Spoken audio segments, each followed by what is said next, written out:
All right, do I have control now? Yes. Okay.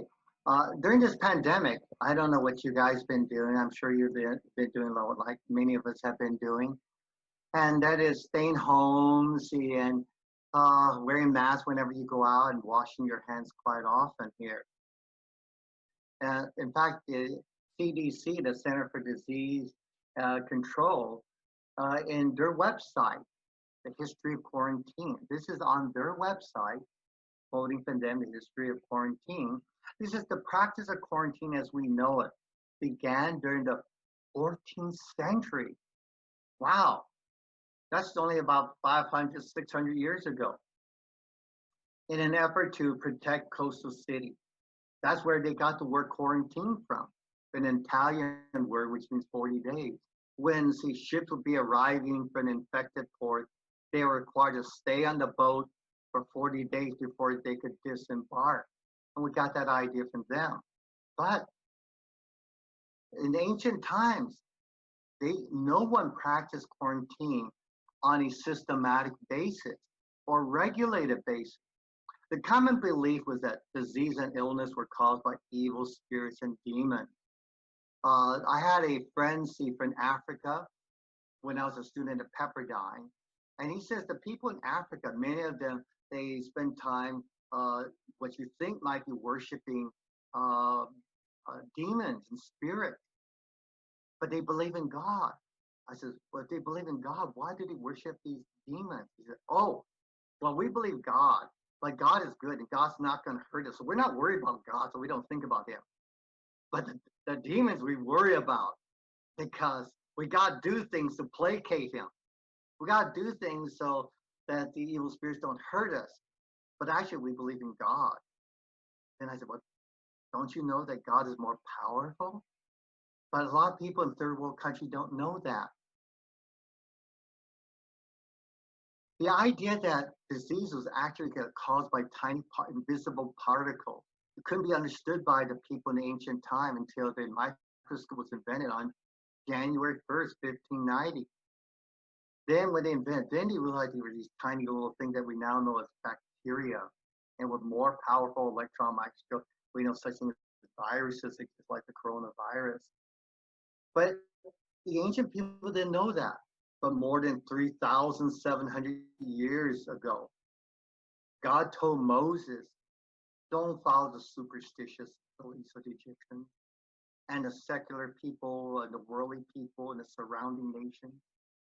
But God told the people, if you're faithful and to obey what I say, for example, in the Bible, in the book of Deuteronomy, it said, do not eat the fat of any animal,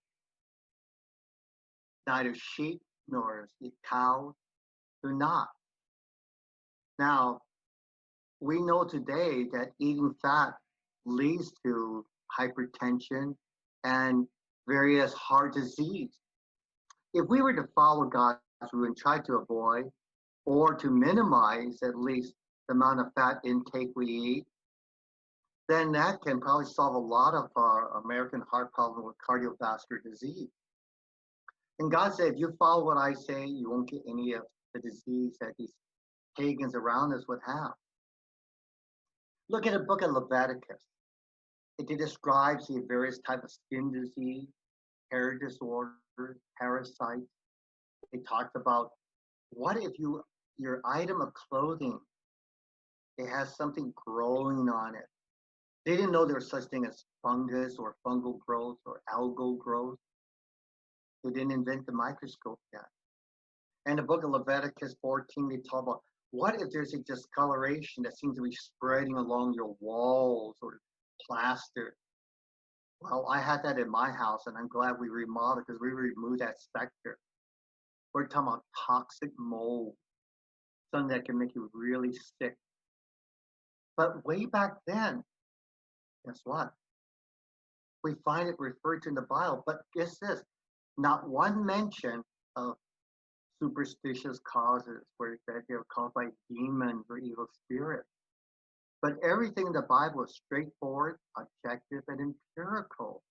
Can be weighed out and tested. My, that's amazing. And the Bible says in the book of Leviticus that if anyone demonstrates any of these symptoms, they must be quarantined and about specified. They're to be locked in the house. They're not allowed to leave for 7 days. And no one was to enter in. And at the end of 7 days, they will have a priest come in and inspect again and declare the person still sick or no asymptomatic. And they'll keep doing this until every 7 days until the infection is gone. And if they are asymptomatic or so-called clean, then they did something that was considered very unusual. They had to bathe in running water and the clothing, take off your clothing and bury it or burn it. And the walls had to be scrubbed clean or fired up. This is amazing that you have something like that. Anthony, could you read that for us? Anyone who enters the house during the entire period when it is quarantined will be unclean until evening. Anyone who lies down in the house must wash their clothes. Anyone who eats in the house must also wash their clothes. Wow. Not just the person who's sick, but anyone who eats in the house, anyone who lies down in the house must do so as well. Here we find scientific foreknowledge that is not found anywhere in the ancient world. In the Cook Island Sea News, they had an article called Medical Science in the Bible. And during this time of the coronavirus, they mentioned that, I'm sorry, just before the coronavirus, but brings back to mind, at that time, I believe it's a swine flu. How about medical science in the Bible? There's medical science that's found in the Bible that predate modern science by thousands of years. How can it be possible unless there be a true living God? You see, only until recent times have doctors even washed their hands in running water. Before, they didn't even wash their hands at all, even before surgery. But then he said, you must wash their hands. So they washed their hands. But guess what? Other doctors, other nurses, they'll have a bowl of water. Others will wash their hands, sometimes in the same bowl of water, leaving visible germs on their hand and to pass it on. But notice what the Bible says. In Leviticus 15:13, and when he that hath an issue, something that issues from the body, oozing, is cleansed of his oozing wound, then he shall number to himself 7 days for his cleansing, and wash his clothes and bathe his flesh in running water, shall be clean. Well, we hope that the quarantine won't last very long, during which time we have to be creative. And I'm going to check with Julie to see if Julian has marbles or not. If not, I'll buy him, or maybe Brian will teach him how to play marbles. We're trying to keep them entertained and find things to do. But here's several things we can do as Christians to grow. Find something positive you can do for others. You know, it's easy for us to stay home and then just worry about taking care of ourselves. Let's see if we can do more than just that.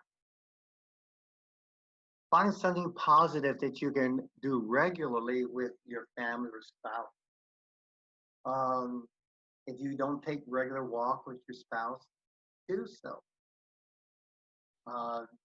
Letting her go to places, drive her. That's something I think Luan can testify.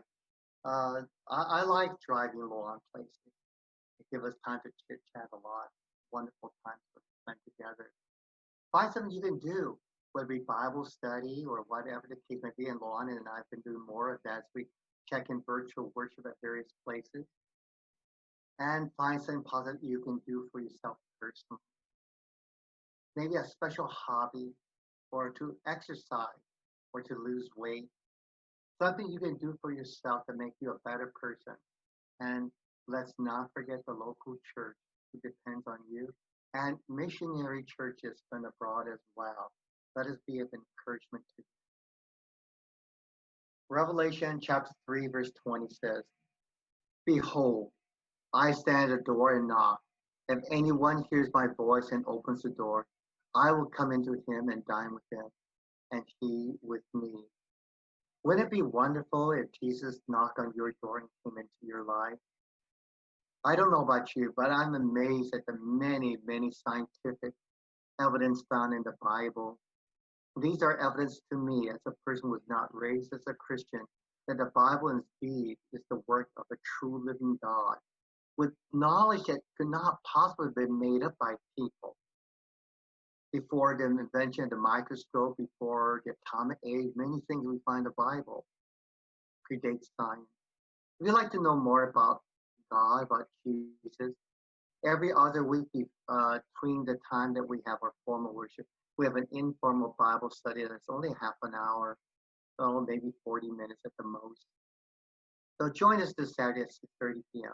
We hope this time has been edifying for all of you to trust in God. I'm amazed. I hope you are too.